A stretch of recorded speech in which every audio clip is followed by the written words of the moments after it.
Le schéma tactique est en place, la stratégie a été analysée et est prête à se déployer. Jeff est sur le terrain comme titulaire, nous sommes prêts. Bienvenue dans le podcast Bleu, Blanc, Noir.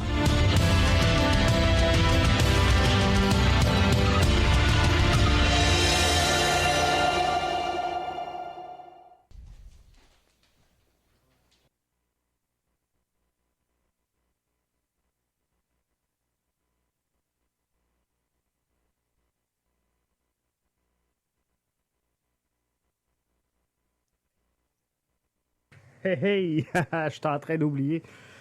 Bonjour tout le monde et bienvenue au podcast BBN. Jeff Morancy avec vous pour ce petit débrief live.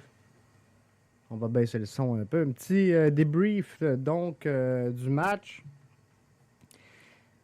Je vous donne le temps d'arriver. Je me place tranquillement, pas vite. Et je vous invite à venir nous rejoindre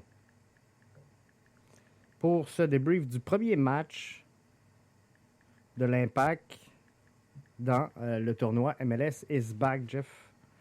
Débrief, le premier match, on punch ça comme ça. Là, je t'avoue pour vrai. Donc, je m'excuse de ce début un peu tardif, mais c'est ça. Donc, je voulais prendre le temps de regarder le match de ce soir avec vous. Première surprise du match. C'est de voir Zachary Brault-Guyard dans le banc et de voir Orji sur le terrain. Moi, c'est les deux premières choses qui me sautent aux yeux et dans une défaite comme celle-là, moi, je pense que ce qui fait mal, c'est qu'il faut que tu y ailles. Faut que tu y ailles avec tes éléments clés. Et Thierry Henry aura beau dire que les joueurs ont glandé, ce qui n'est pas faux, tout à fait. Mais dans un match comme ça, de l'importance que les 3 premiers matchs de cette ronde qualificative ont, de partir avec un schéma pas clair, de mettre des joueurs hors de leur position normale, on va le dire comme ça, et je parle bien sûr de Samuel Piette sur la droite. Quelle drôle de décision. On le sentait clairement pas à l'aise. Alors, puis tu sais, je regardais les fans en début de match sur les réseaux sociaux, sur Twitter principalement, pour regarder ce qui en sortait. Et on voyait les alignements sortir, puis il y en a qui parlaient de 4-3-3, il y en a qui parlaient de 3-5-2, il y en a qui parlaient de 3... Tu sais, c'était...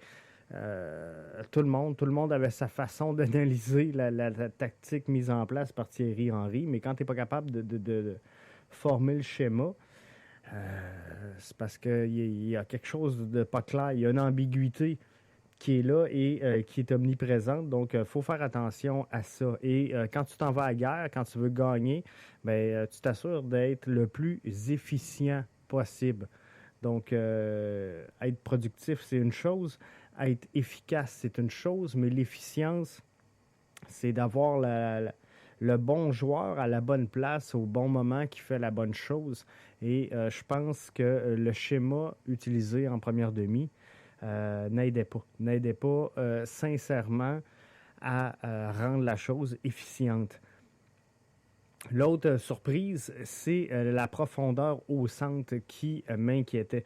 Fait que de voir Piette avec Taider et Wanyama en début de rencontre, j'aurais aimé mieux voir Wanyama, là, on va s'entendre. Premièrement, on va le voir plus tard, là, mais c'est clairement le joueur du match. Du côté de l'Impact de Montréal. Donc, c'était clair dans mon cas, dans ma philosophie, dans ma vision, que Wanyama était sur le 11 de départ, advienne que pourra. Donc, Wanyama était là, mais j'aurais aimé ça voir soit Samuel Piette ou encore Saphir Taider. Je laisse ça au choix de Thierry Henry. Je pense qu'il est mieux placé que moi pour évaluer les effectifs qu'il a sous la main, mais j'aurais aimé ça avoir un des deux sur le banc. Question d'avoir un peu de profondeur sur le banc et de faire un changement qui fait du sens au centre. On a vu les joueurs évoluer ce soir à 38 degrés. Ça commence à être chaud pour jouer une game de soccer. C'est sûr qu'il y avait les pauses rafraîchissement. C'est vrai qu'il faisait aussi chaud pour les deux équipes. Mais, somme toute, Piette, de un, jouait mal. La position aurait dû être, en tout cas à mes yeux, beaucoup plus axée sur le couloir que dans le centre du terrain. Donc, pour moi, il ne se passait pas assez d'action dans le couloir droit. Ça refermait le terrain sur le corridor central. Et ça, tu veux pas ça. Parce que sur la relance, c'est très, très simple. Là. Tu veux ouvrir le plus large possible, exploiter le maximum d'espace, parce que c'est là que tu vas faire ouvrir les intervalles. C'est là que tu vas ouvrir les transversales et que tu vas aller chercher aussi des gains entre les lignes. Et tu forces l'adversaire donc à bouger et tu te donnes des options. Donc, ce qu'il fallait dès la relance, c'est d'avoir, pour moi, là, dans mes yeux, deux latérales qui sont très, très larges sur le terrain. Et visiblement, ce soir, ce n'était pas le cas avec Samuel Piette. Je vous invite à venir nous rejoindre, nous donner votre point de vue sur cette rencontre-là. Donc, on est live avec vous sur Spreaker, notre plateforme de prédilection. Et ceux et celles qui veulent nous suivre en podcast, en balado, ça sera disponible tout de suite après. Mais donc, ça, c'est ma première surprise. En début de match, je lève mon chapeau, par exemple, à Thierry Henry qui a coaché son équipe 8 minutes 46 avec un genou par terre. C'est la vague de soutien Black Lives Matter. Donc, thumbs up, beau geste de la part du leader du bleu, blanc, noir. Le coach des Revs, Bruce Arena, toute une tête de soccer. Et c'était pas facile. Et je pense que c'était avec Adi Raphaël que je disais ça, Adi disait c'est pas clair de comprendre le schéma tactique de l'Impact. Et j'avais dit, tu sais, si Bruce Arena n'est pas capable, lui non plus, de le comprendre, tu sais, s'il est aussi mêlé que nous autres, ça va donner une chance à l'Impact. Mais ça, c'était avant que je vois le début de match chancelant de l'Impact de Montréal. Quelle mauvaise sortie de l'Impact ce soir. J'adore l'Impact et je suis capable, par contre, de dire les vraies affaires. 18 minutes 45. Diop qui sauve un but. Les Revs auraient pu être en avance 1-0 avant la 20e minute. Et moi, c'est ce que je voulais. Hein. C'était de voir l'Impact, je l'avais dit d'entrée de jeu. Et ceux qui ont écouté donc les podcasts réservés à nos Patreons, donc nos patrons que je tiens à remercier par l'instant même et inviter les autres à nous suivre via Patreon et nous soutenir. Mais moi, ce que je disais, c'est qu'il fallait que l'Impact sorte fort. Il fallait qu'on joue un premier 20 minutes et on était totalement éclipsé du terrain. L'avantage clairement aux Revs dans cette première demi-là. Dans les notes que je me suis pris tout au long de la première demi, le ballon toujours sur la droite, il faut bouger le ballon. Taider et Maxi n'ont pas touché au ballon. Et il ne se passait rien sur la gauche. Il fallait jouer la transversale, il fallait changer l'aile de toute façon à un moment donné. Et c'est pas arrivé en cours de la première demi. La frappe de Samuel Piette à 25 minutes. Moi, je pense que le ballon aurait dû décoller avant d'arriver sur le pied de Samuel Piette, mais complètement dévissé à la 25e minute de jeu. Ça aurait pu mettre l'Impact en confiance un peu. Mettre Samuel, bien sûr, en confiance également, mais complètement raté comme frappe. Mais je pense qu'il y a au moins deux joueurs qui auraient pu la mettre dedans avant même que le ballon se rende sur le pied de Samuel. Sur cette action-là, Peña qui endort tout le monde à la 34e minute de jeu. Binks qui sauve les meubles également. Souvenez-vous de cette action-là. Peña est a walk in the park, comme on dit, et qui endort tout le monde. Donc, c'est Binks qui vient sauver les meubles. Sortie hasardeuse de Clément Diop. Hasardeuse, désastreuse, je ne sais pas trop comment l'expliquer. Mais Diop qui n'a pas l'habitude de faire de telles sorties, mais visiblement, à la 37e minute de jeu, il a échappé Clément Diop. Mais encore une fois, Binks était dans l'environnement pour sauver tout ça. On s'en va donc à la pause et on en profite pour entrer Zachary Broguillard à la place de Orji Okonkwo. Commence à y croire. Bon début de deuxième demi pour l'Impact, mais ça s'est écrasé rapidement. Hein. Et Maxi, entre autres, qui met de la pression là, 2 fois plutôt qu'une en début de deuxième demi. On aurait aimé le voir concrétiser et poursuivre sa lancée. Lui qui est au sommet du classement des marqueurs dans la MLS. On aurait aimé ça le voir. Donc, faire bouger le cordage, mais c'est pas arrivé. On donne l'axe et on laisse jouer Bou dans la boîte. C'est 1-0 les Revs. On est à la 56e minute de jeu. Et ça signait la fin de Boyan dans cette première rencontre du match et du tournoi par le fait même. MLS is back. C'est Kyoto qui faisait son entrée. 61e minute de jeu. Faute sur Kyoto. Manciel qui est sévi. Binks pogne un jaune à la 72e. À la 74e, Balou qui rentre. Urruti qui sort.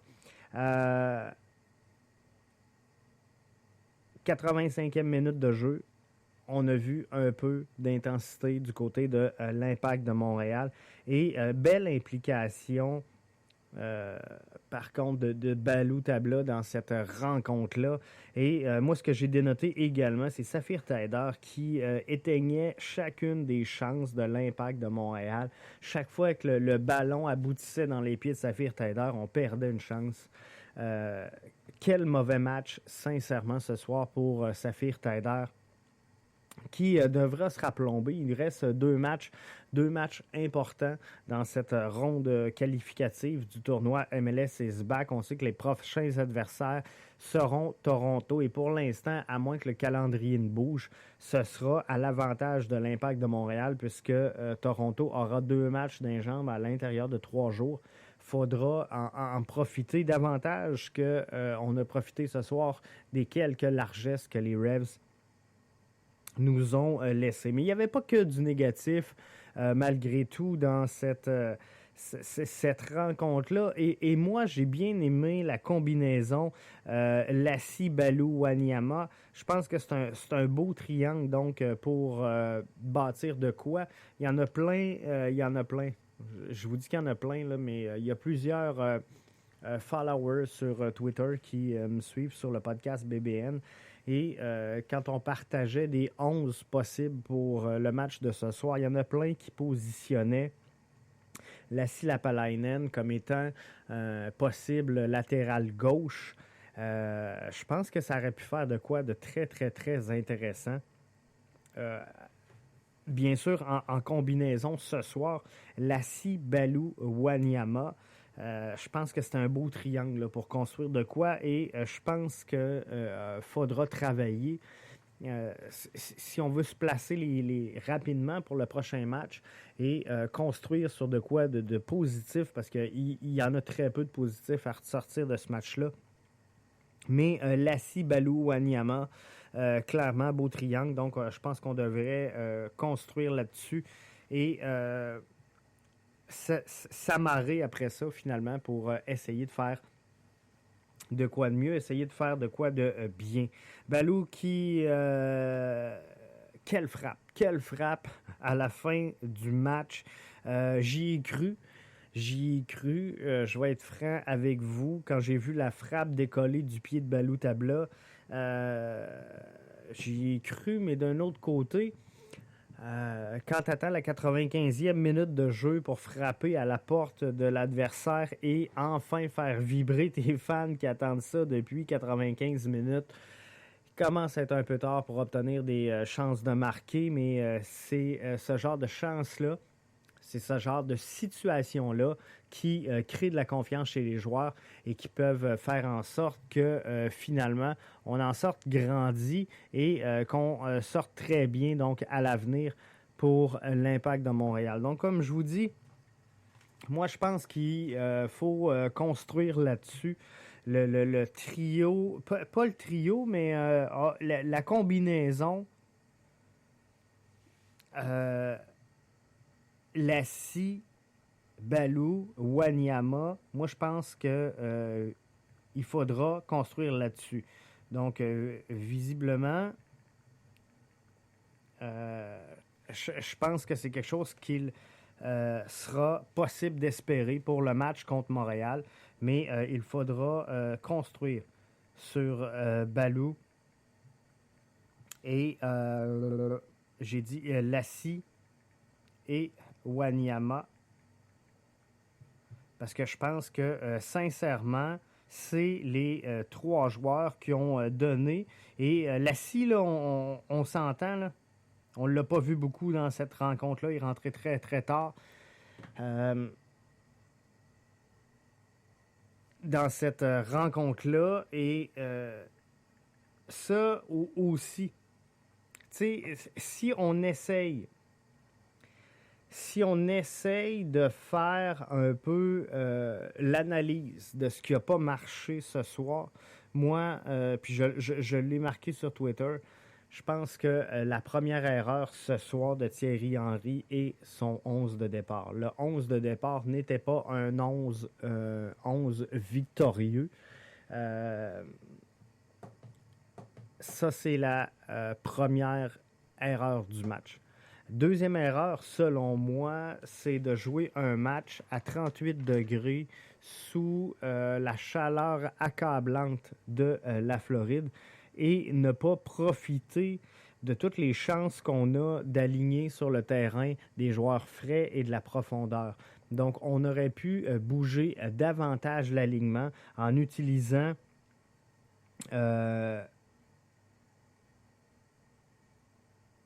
en utilisant les 5 changements mis à la disposition de Thierry Henry.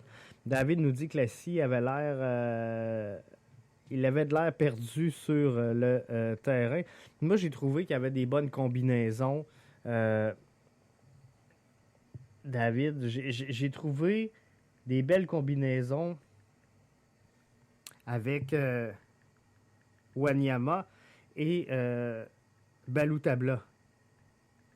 Donc, tu sais, c'est sûr que c'est peut-être pas tout le monde qui a vu la même chose que moi, là, et, tu sais, on parle, on discute comme ça, donc c'est plaisant, mais j'ai vu des belles combinaisons. C'était pas parfait, mais avec Wanyama et Balou, je pense qu'il y avait de quoi. C'était pas parfait. C'était pas parfait, je l'accorde, mais tu sais, on cherche du positif là, dans la défaite de l'Impact. Et je pense que ça en était un point positif. Puis, tu sais, c'est sûr que Lassi, là, il a rentré très, très tôt, très, très tard dans le match. Tu sais, on le rentre, c'est où qu'on le rentre, Lassi? Je l'ai-tu noté exactement? Je vais regarder, là, mais non, je ne l'ai pas. Lassi, il est là depuis le début. Mais, non, c'est pas vrai. Je suis mêlé, excusez-moi, parce que là ça rentre de partout, tout le monde. C'est le fun de vous voir interagir comme ça avec nous. Je pense que vous êtes tous d'accord pour Wanyama, joueur du match. Éric Gagnon, Jeff Sénéchal. Stéphane Alpen, Garage Foot. Yannick Massicotte, Louis Plante, Grumpyman, MTL, Louis Paulus. Donc, il y en a plusieurs qui sont d'accord avec moi au niveau de Wanyama. C'est pas tout le monde qui est d'accord avec Lassie. Mais je pense qu'il y a eu une belle implication donc c'est ça, avec Balou et avec Wanyama. Donc, je pense qu'on peut construire quelque chose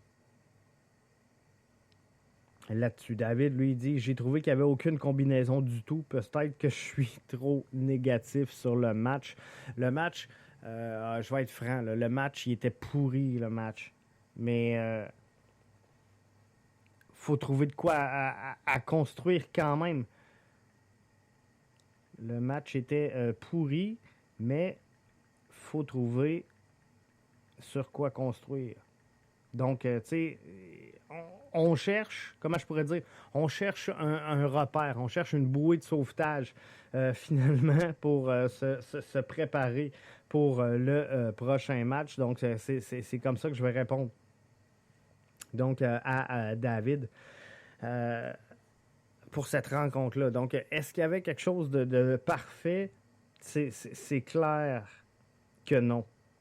Mais il y a quand même un peu de positif. Et dans le positif, moi, je pense que l'implication de Balou, je fais partie de ceux qui ont fait énormément de reproches au cours depuis le début, je me ferai pas de cachette, là. Depuis le début de l'ancienne saison du podcast BBN, j'ai fait beaucoup de reproches à Balou sur son attitude, sur son implication, sur son envie d'endosser le maillot du bleu, blanc, noir. Ce soir, là, je pense qu'il a démontré qu'il voulait jouer au soccer. Et ça, c'est une bonne nouvelle pour l'Impact de Montréal, mais c'est une bonne nouvelle avant tout pour l'athlète qu'il est et qu'il rêve de devenir surtout. Donc, si Balou donne des belles prestations, ben, je pense qu'on va être en mesure d'arriver à quelque chose de pas si pire. Mais il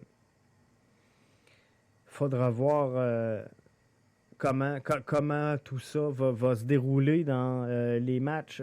Pas les matchs, mais la préparation en vue du prochain match. On se le cachera pas, ça va être un gros match. Si celui de ce soir a été difficile, celui contre Toronto le sera d'autant plus. Je pensais sincèrement que l'Impact allait passer au travers de ce match-là sans trop de difficultés. J'avais prédit avant la rencontre une victoire de 3-1 de l'Impact de Montréal. Et quoique les joueurs, sincèrement, quoique les joueurs aient mal paru, quoique les joueurs aient mal sorti ce soir, et je n'excuse pas ça. Je pense que les joueurs ont manqué d'implication.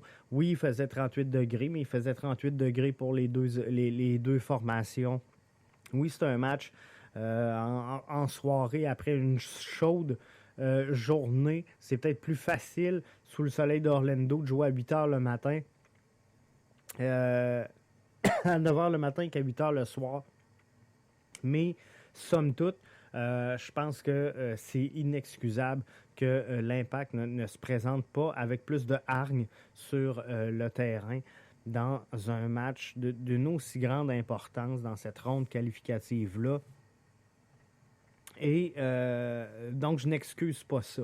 Mais au-delà de tout ça, moi, je pense que, et je termine avec ça, je pense que le coach doit aligner sur le terrain les bonnes armes pour espérer gagner un combat. Donc, et je pense que malheureusement, on ne démarre pas cette rencontre-là de la bonne façon. On ne démarre pas cette rencontre-là avec la bonne titularisation. Donc, on partait, à mes yeux, à moi, avec 2 prises. Mais c'est sûr que je ne suis pas dans les souliers de Thierry Henry et je ne suis pas dans sa tête. On le sait, là, j'enlève rien à Thierry Henry. Et lui, il est en mesure d'être avec ses joueurs, de les voir évoluer, de les voir pratiquer. Et, tu sais, le soccer, à quelque part, pour un entraîneur-chef, c'est beaucoup une question de feeling aussi. Donc, de qui tu sens prêt, qui tu sens qui va t'aider par l'attitude, par la présence lors de l'entraînement, par le focus et ce désir-là démontré de gagner, de vouloir gagner. Alors, il y a peut-être un joueur ou deux qui a fait défaut entre ce qu'il avait livré lors de la préparation en vue du premier match et ce qu'on a démontré au coach ce soir. Donc, Thierry Henry est peut-être aussi déçu que toutes nous autres. Et visiblement, là, il l'a démontré en disant, tu sais, finalement, si je résume grossièrement ses propos, puis je ne veux pas mettre de mots dans sa bouche, mais grossièrement, ce qu'il disait, c'était que finalement, c'était pas tant l'alignement le problème, c'est les joueurs qui l'ont composé, mais moi, je pense que c'est une erreur. Je pense qu'on n'a pas parti avec les meilleurs joueurs. Donc, on n'a pas présenté un alignement. Je reviens sur le mot parce que je trouve que le concept des mots, parfois, prend toute son importance. Et je pense qu'on n'a pas présenté ce soir un alignement qui était efficient du côté de l'Impact de Montréal. Donc, il faudra remédier à la situation au cours, en prévision du prochain match face au Toronto FC.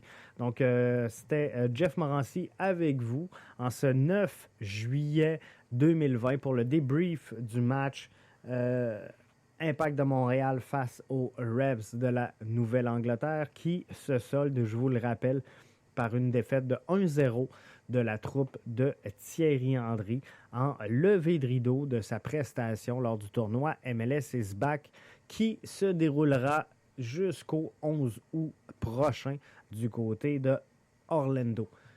On se donne rendez-vous demain pour un autre podcast. 20h, on va être là, on va être avec vous, on va être présent. Je vous remercie d'avoir été là. Je vous invite à soutenir la cause BBN Media en devenant Patreon. Donc, patreon.com/BBN Media. Vous pouvez nous supporter et nous aider à partir de 1$ par mois. 1$ par mois pour soutenir donc un média émergent. Je pense que c'est un choix logique et intelligent. Donc, je vous invite à le faire, à nous suivre. Sinon, tu sais, le podcast, il demeure gratuit pour les gens. Tout ce qu'on ajoute finalement au patron, c'est du contenu, c'est du bonus, c'est du gravy. Donc, tu sais, si vous ne voulez pas être Patreon, c'est bien correct, mais s'il vous plaît, faites juste m'aider en écoutant et en partageant le podcast. Ça va être juste bien parfait. Puis, je vous en veux pas plus pour ça. Je comprends qu'il y a énormément de contenu qui se produit. Je comprends qu'il y en avait plein qui étaient là et qui existaient avant que j'arrive dans le paysage. Et je respecte ça. Donc,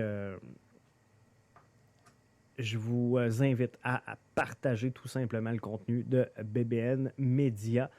Et ça va me donner un véritable coup de main. Je vous en remercie. Je vous donne rendez-vous demain, vendredi, pour la dernière de la semaine de ce podcast BBN à BBN Media. Disons simplement que tu veux mettre toutes les chances de ton côté pour ne rien manquer du podcast BBN, un des meilleurs podcasts sportifs au Québec, directement orienté vers l'Impact et la MLS. Je t'invite à nous suivre via nos différentes plateformes. Pour le podcast, nous sommes sur Apple Podcasts, Spotify, Google Podcasts et plusieurs autres. Nos vidéos sont disponibles sur notre chaîne YouTube et sur notre page Facebook. Pour ne rien manquer de l'interaction de Jeff avec son auditoire, viens nous suivre sur Twitter et sur Facebook. Dans tous les cas, recherche Podcast BBN, tu vas nous trouver. Si jamais tu veux parler directement à l'animateur, utilise le compte Skype de l'émission. Ah, j'oubliais presque. Visite le site de la station aussi au www.bbnmedia.com. T'as le droit de partager si tu aimes le contenu. Bon podcast!